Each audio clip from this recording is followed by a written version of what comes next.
Assalamualaikum dan selamat pagi, salam sejahtera kepada semua pelajar yang saya kasih dan saya amat sayangi. Baik, semua pelajar, hari ini saya bawa satu tajuk, masih lagi pencapaian ataupun kebanggaan negara kita, mana tajuknya unit 9, pemimpin yang disanjungi. Okey. 12.3 merujuk kepada pemimpin negara kita. 12.3.1 menyatakan sejarah kewujudan jawatan Perdana Menteri. Baik, yang 12.3.2 membicarakan tentang tugas-tugas Perdana Menteri. Harapan saya di akhir pembelajaran ini, saya mengharapkan pelajar akan mengetahui sejak bila bermula jawatan Perdana Menteri, dan yang kedua, harapan saya supaya pelajar-pelajar dapat mengetahui apa tugas-tugas penting seorang Perdana Menteri. Baik, pelajar-pelajar semua, jawatan Perdana Menteri telah wujud di zaman pemerintahan Kesultanan Melayu lagi, iaitu di dalam negara kita. Mana lama dah telah wujud jawatan Perdana Menteri ini. Tetapi hari ini Perdana Menteri dalam konteks negara kita, negara Malaysia, ialah ketua kerajaan, ketua jemaah kabinet. Okey, ketua jemaah menteri.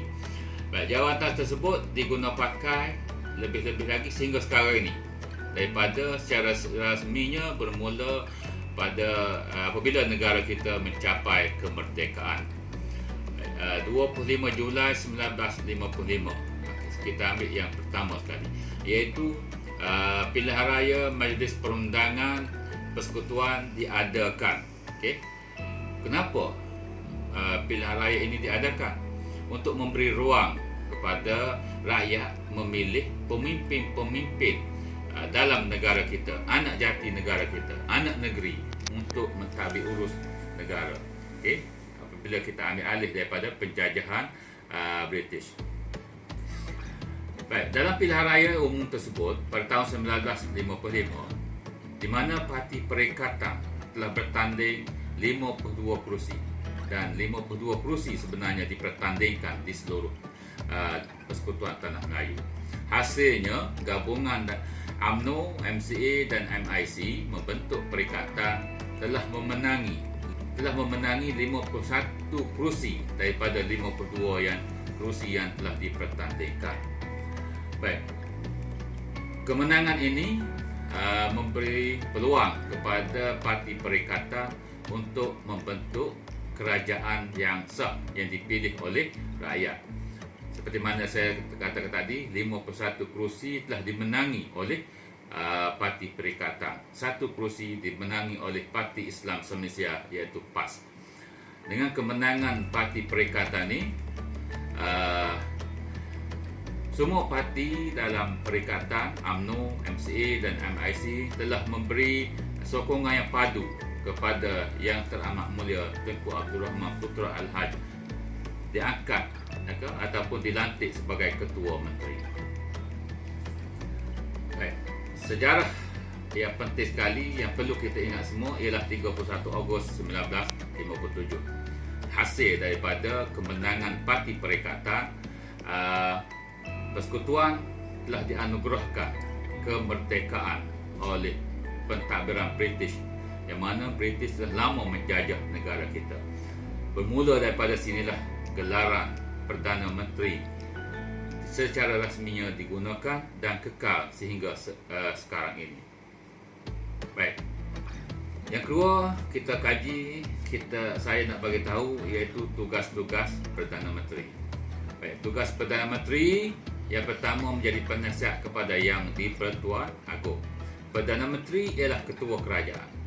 Duli Yang Maha Mulia Seri Peruka Baginda Yang di-Pertuan Agong merupakan ketua negara kita. Kita aja kena faham.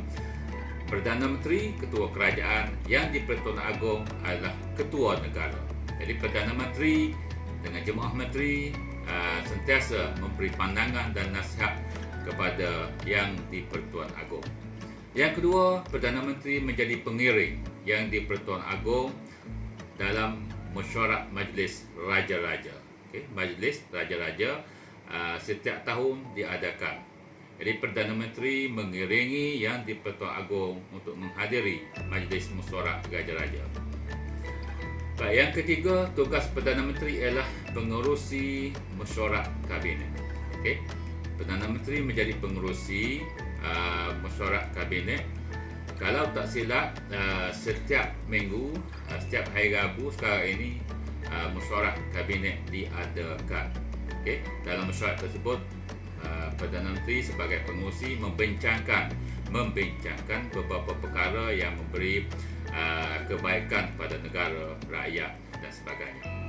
Baik, tugas yang keempat, Perdana Menteri menjaga kebajikan rakyat. Okey, menjaga kebajikan rakyat. Kebajikan rakyat ni iaitu merangka pembangunan ekonomi negara, mengawal sedia keselamatan negara, mengawal sedia kesejahteraan hidup rakyat. Sekarang ini pelan pemulihan negara yang berkait khusus dirangka untuk membendung penularan virus COVID-19. Jadi pelan pemulihan ini menjadi tugas Perdana Menteri merancang, merangka dan mengambil tindakan untuk menjaga kesihatan dan kestabilan rakyat dan juga keselamatan rakyat. Baik. Yang kelima, mengetuai kerajaan. Okey, apabila kerajaan ia menjadi hak rakyat, menjadi tempat rakyat berlindung. Jadi Perdana Menteri bersifat adil memberi layanan kepada semua rakyat yang ada di dalam negara kita. Tidak kiralah mereka berlainan ideologi, parti politik dan sebagainya. Tugasnya mengetuai kerajaan, memberi menjaga kebajikan rakyat, memelihara kemakmuran dan keharmonian negara. Yang terakhir sekali, sebagai ketua kabinet. Kabinet kalau dulu disebut sebagai jemaah menteri. Kabinet ni bermula sebagai Perdana Menteri dan juga menteri-menteri, timbalan-timbalan menteri. Beberapa contoh saya sebut. Salah satu anggota kabinet ialah Menteri Kewangan, Menteri Pertahanan, Menteri Pendidikan, dan lain-lain lagi. Saya minta pelajar cari atau membaca dalam buku teks sejarah tahun 6. Baik, itulah saja penerangan saya pada hari ini. Harapan saya banyak memberi kefahaman kepada pelajar, dan saya menyeru kepada pelajar supaya sentiasa membuka buku teks, membaca buku teks. Dan akhir sekali, cubalah jawab soalan yang ada dalam modul saya minggu yang 32, dan seterusnya cubalah buka PDF yang saya hantar ni berkaitan dengan nota tambahan saya. Okey. Baik, selamat belajar. Assalamualaikum. Sekian, terima kasih.